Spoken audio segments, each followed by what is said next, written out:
केवल इमरान मसूद नहीं, और भी बहुत सारे लोगों को बहुजन समाज पार्टी को लेना चाहिए। हर समाज से, जो माननीय काशीराम साहब का सपना था कि बहुजन समाज बनाना है, तो बहुजन समाज के लीडरों को तैयार करना चाहिए और बहुजन समाज के लीडरों को नेता बनाकर उनको पार्लियामेंट, उनको विधानसभा में भेजना चाहिए। ये पार्टी के जो शीर्ष नेता हैं, उनकी ज़िम्मेदारी है कि केवल 1-2 लोगों को नहीं लेना चाहिए। बहुत सारी जगह हैं, बहुत सारे लोग बाहर बैठे हुए हैं, सबको बुलाकर पार्टी के अंदर ज़िम्मेदारी देना चाहिए, जभी पार्टी मजबूत हो सकती है। आज पार्टी जिस स्थिति में है, शायद वो स्थिति ऐसी नहीं आती अगर लोगों को बाहर नहीं निकाला जाता या अच्छे लोगों को अंदर नहीं लिया जाता। तो इस फैसले से आप समर्थन नहीं, करते बिल्कुल अच्छा है, अच्छा होना चाहिए। और मैं तो ये कहता हूँ कि जैसे और दूसरी पार्टियाँ कर रही हैं, वो सारे लोगों को उनका मान-सम्मान भी दे रही हैं, सारे समाजों के नेतृत्व को वहाँ पैदा भी कर रही हैं, जैसे माननीय काशीराम साहब का है, ऐसे बहुजन समाज पार्टी के लीडरान जो हैं, उनको भी देना चाहिए, उनको भी लोगों को तैयार करना चाहिए, क्योंकि पहले काडर लगते थे, काडर से लोग तैयार होते थे, फिर नेता बनते थे। आज वो खत्म हो चुका है। ऐसा नहीं होना चाहिए, क्योंकि हमारी जो है काडर बेस्ड पार्टी है, आइडियोलॉजी पर काम करती है, तो आइडियोलॉजी के लोग तैयार होने चाहिए। और जब इमरान मसूद को लेकर आए, तो इमरान मसूद ने कहा कि हमने 2022 में इसलिए सपा पार्टी को हमने समर्थन किया था कि सपा जो है वो बीजेपी को काउंटर कर पाएगी, बीजेपी को हरा पाएगी, मगर पूरी ताकत लगा दी। पूरी ताकत लगाने के बाद भी सपा बीजेपी को नहीं हरा पाई। अगर कोई पार्टी हरा सकती है तो बहुजन समाज पार्टी हरा सकती है, क्योंकि उसका वोट बैंक है। 22% वोट बैंक हमारा है और 20% मुसलमान है।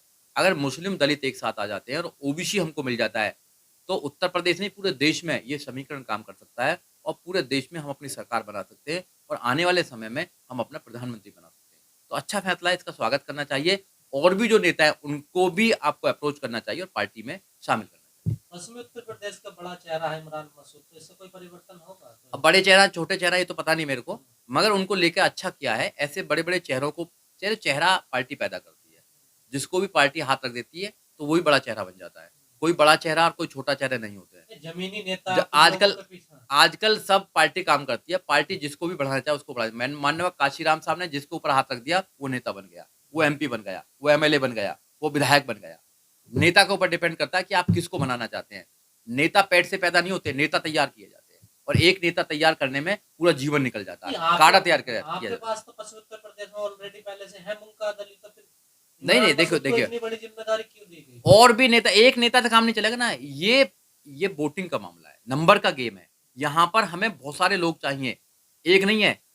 एक के काम चल जाएगा। 80 सीट हैं, तो 80 तो नेता चाहिए लोकसभा के लिए, और 402 सीट हैं विधानसभा की, वो नेता चाहिए हमें। फिर विधान उसके लिए राज्यसभा के लिए चाहिए। यहाँ तो नेताओं की तो भरमार है, कितने नेता ले आओ। फिर जिलाध्यक्ष है, तो यहाँ नेताओं की कमी नहीं होनी चाहिए। नेता बनाए जाने चाहिए, नेता की फैक्ट्री है। बहुजन समाज पार्टी जैसा कहते थे कि नेताओं की फैक्ट्री है, तो अब नेताओं की फैक्ट्री बंद हो गई, ताला लगा दिया किसी ने। तो ताला खुलना चाहिए और उसमें नेता बनने चाहिए, और नेता बन के सामाजिक भी काम करें, वो धर्म का भी काम करें और वो राजनीति का भी काम करें। राजनीति में अच्छे लोग आएंगे, तो जो गंदे लोग हैं वो लोग फिर धर्म की राजनीति नहीं कर पाएंगे। जब मुद्दों की राजनीति होगी, हम मुद्दे ही नहीं उठा पाते हैं। हम एजुकेशन का मुद्दा नहीं उठा पाते हैं, हम रोजगार का मुद्दा नहीं उठा पाते हैं, हम लॉ एंड ऑर्डर का मुद्दा नहीं उठा पाते। जितना अच्छा लॉ एंड ऑर्डर बहन कुमारी मायावती के सरकार में था, हम लोगों को बता ही नहीं पाए। हम गांव-गांव जाके बहन बेटियों को, हम बुजुर्गों को, हम नौजवानों को बता ही नहीं पाए कि हमारा लॉ एंड ऑर्डर हमारे सरकार में कितना था। जब हम अपनी सरकार की उपलब्धियों को ही नहीं बता पाए, तो फिर कैसे हम काम कर रहे हैं? कौन बताता है? क्योंकि मीडिया तो बताएगी नहीं, मीडिया तो उनका है, मीडिया खरीदा हुआ मीडिया उनका है। मीडिया तो एक एक एजेंडा चला रही है। हमारे कार्यकर्ता बताएंगे, हमारे नेता बताएंगे गांव-गांव जाके। पहले कार्डर लगते थे, ये ना, रात दिन मीटिंग होती थी, अब वो मीटिंग होना बंद हो गया है। तो ये सिस्टम बदलना पड़ेगा। माननीय काशीराम साहब का जो फॉर्मूला था, वो फिट फार्मूला है, प्रूव फार्मूला है, उस फार्मूले पे ही काम करना पड़ेगा। हमें अगर अपनी सरकार बनानी है, और सरकार बन सकती है, क्योंकि 4 बार उत्तर प्रदेश में सरकार बन चुकी है, तो आप उस फार्मूले से अलग मत जाओ, तुम अपना फार्मूला मत लगाओ। अगर माननीय काशीराम साहब के फार्मूले पर चलेंगे, आप ओबीसी में से नेता पैदा करेंगे, आप मुस्लिम में से पैदा करेंगे, आप एससी एसटी में से नेता पैदा करेंगे, तो आप एक अच्छी जमात बना सकते हैं नेताओं की, और इस देश में अपना राज कर सकते हैं। नहीं तो नहीं कर पाएंगे। लेकिन क्या मुस्लिम नेताओं का अब जो सपा है उससे मोह भंग होने लगा है? देखिए, मुस्लिम जो है सपा में इसलिए जाते हैं क्योंकि उनको दूसरा प्लेटफॉर्म नहीं मिलता है। सपा ने कभी भी मुस्लिमों के अधिकारों की बात नहीं की है, कभी नहीं बात कही है। जैसे बीजेपी और कांग्रेस और आम आदमी पार्टी दलितों के अधिकारों की बात नहीं करती है, वैसे ही अन्य पार्टी जितनी भी हैं, इनको भी छोड़कर वो भी कभी मुस्लिमों के अधिकारों की बात नहीं करते हैं। आपने देखा होगा आजम खान को जेल में पहुंचाया गया, अखिलेश ने कोई आंदोलन नहीं, कुछ नहीं। इनको सिर्फ वोट चाहिए। अखिलेश भी तो हिंदू हैं। अब देखा नहीं उनके पिताजी एक्सपायर हुए तो पूरा उन्होंने सोशल मीडिया पे बवाल कर रखा था। कभी वो भैया पंडितों को बुलाकर खाना खिला रहे हैं, कभी वो अपने गंजा हो रहे हैं, कभी कुछ कर रहे हैं, तो वो भी तो हिंदू है। यहाँ पर नेता एक दूसरे से होड़ लगा रहे हैं कि सबसे बड़ा मैं हिंदू, सबसे बड़ा मैं हिंदू, सबसे बड़ा मैं हिंदू। जब धर्म के ऊपर लड़ाई होने लगती है, एक दूसरे को सबसे बड़ा धर्म का आदमी बताने लगता है, तो वहां पर उद्धार की बात नहीं होती है, वहां मुद्दे खत्म हो जाते हैं।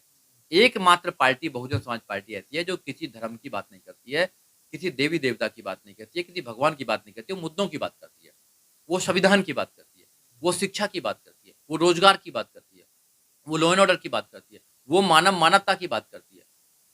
उसको आपको पहुंचाना है ना, जन जन में पहुंचाना है, महिलाओं में पहुंचाना है, जब तो बात बन पाएगी। जब आप धर्म की बात करने लगेंगे, धर्म पर लड़ाई होने लगेगी, तो धर्म पे तो वो आपको पता ही है कितना प्रोपोगंडा चला रहे हैं, कितना उनके साथ में मीडिया है, तो सारा धर्म के आधार पर हिंदू मुसलमान की लड़ाई करा रहे हैं वो लोग। तो क्या मुस्लिम वोट कांग्रेस की तरफ जाएगा फिर ये बसपा की तरफ जाएगा? नहीं, मुस्लिम को बसपा की तरफ आना चाहिए। क्यों आना चाहिए? क्योंकि अगर आपके अधिकारों को कोई बचा सकता है तो बहुजन समाज पार्टी ही बचा सकती है, क्योंकि आपकी समस्या और दलितों की समस्या सेम समस्या है। क्योंकि आपके बच्चों को एजुकेशन नहीं मिल रही है तो दलितों के बच्चों को एजुकेशन नहीं मिल रही है। आपको भी झूठे केसों में फंसाया जा रहा है तो दलित के बच्चों को भी झूठे केस में फंसाया जा रहा है। आपके घरों पर बुलडोजर घुमाया गया है तो उनके घरों पर बुलडोजर घुमाया जाता है। तो आपको भी राजनीतिक अछूत समझा जा रहा है तो उनको भी राजनीतिक अछूत समझा जा रहा है। तो आपकी जो समस्या एक है तो आपका जो उनका सॉल्यूशन है वो भी एक है। तो बहुजन समाज पार्टी में आपका सॉल्यूशन है, जितने भी पूरे देश के लोग हैं, जितने भी पूरे देश के मुस्लिम नेता हैं, वो सारे बहुजन समाज पार्टी के नेताओं के साथ मीटिंग करें और एक जमात बनाएं, एक कॉमन मिनिमम प्रोग्राम बनाएं, उसके साथ में फाइट करें तो आप अच्छी तरह देश में राज कर सकते हैं।